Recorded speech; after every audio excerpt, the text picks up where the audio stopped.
you grow up kind of neglecting to realize that you have all four limbs and you have all your senses and you have all your motor skills, and to instantly have that change is just, it's devastating. When I was diagnosed with muscular dystrophy, I knew that I had to stay active, but I didn't think I'd ever be able to compete again. It feels awesome to finally get in my own chair. That's awesome. Can't wait. It's the same as using a rental car all the time and then getting fit for your own Formula One race cars. And I had a lot of great mentors and friends that were also kind of telling me the same thing and comparing me to, you know, Job in the Bible. And continuing through the adaptive sports, it's just made me feel a lot more normal again.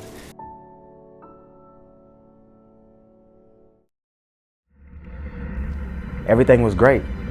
I have what they call a spring-loaded shock, Fox shock, and it absorbs the shock and it allows me to put pressure on my prosthetic side. And I don't know, I just came around the corner and I guess I hit a pothole or I meant the cover in the road. I felt the air just let out of my arm, and then not even 2 minutes later, the whole arm just collapsed, the whole prosthetic just collapsed. So I tried to ride with the prosthetic in the air so I wouldn't have to stop, but that didn't work, so I had to come to a complete stop, unclip. I just remember taking off my arm, throwing it to the side, and I just kept going. He lost it in the middle of the race. He didn't quit. That's the spirit of these games. He stepped up. One arm, I couldn't imagine how hard it is to control a bike with one arm. And he kept going. And after he was done, I went up to him and I said, you know what? You could have quit, and you didn't. That's inspirational to me. Even if he doesn't make the team, or even if he didn't put up a good score because he lost his arm, he still competed. He still adapted, and he overcame and finished that race. That's what these trials are about. It's not about who wins or loses. Yeah, you want to make the team, but it's about finding yourself.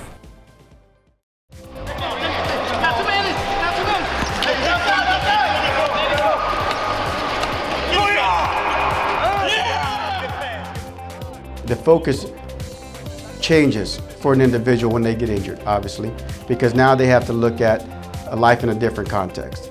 However, it hasn't changed dramatically enough in most cases where they can't do something. Now I think it just gives them that little bit more drive to even take on the challenge of mastering a sport, whether it's archery, whether it's swimming, or something that they weren't familiar with. So I think that is what really drives them. You know, something new, something challenging, because all of the men and women that join the military want to join the military because of the challenge. And I think adaptive sports does exactly that for them.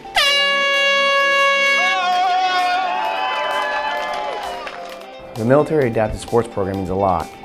Every single one of us has found a new way to deal with our new normal.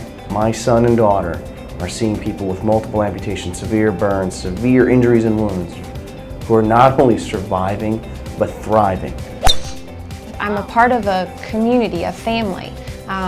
Military Adaptive Sports Program is not just one team, it's a family. There's a lot of people involved. There's a lot of networking. There's a lot of resources available that you don't know about till you get there. On your marks,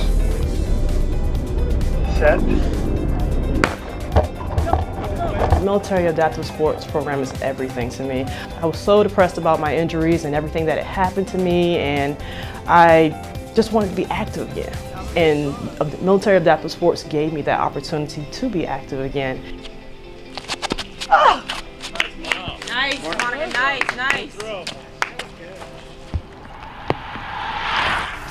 MASP is the Military Adaptive Sports Program, and if a civilian asked me what that was, I would definitely say it's part of recovery. The Military Adaptive Sports Program, I can probably sum it up in one word, and that's empowering.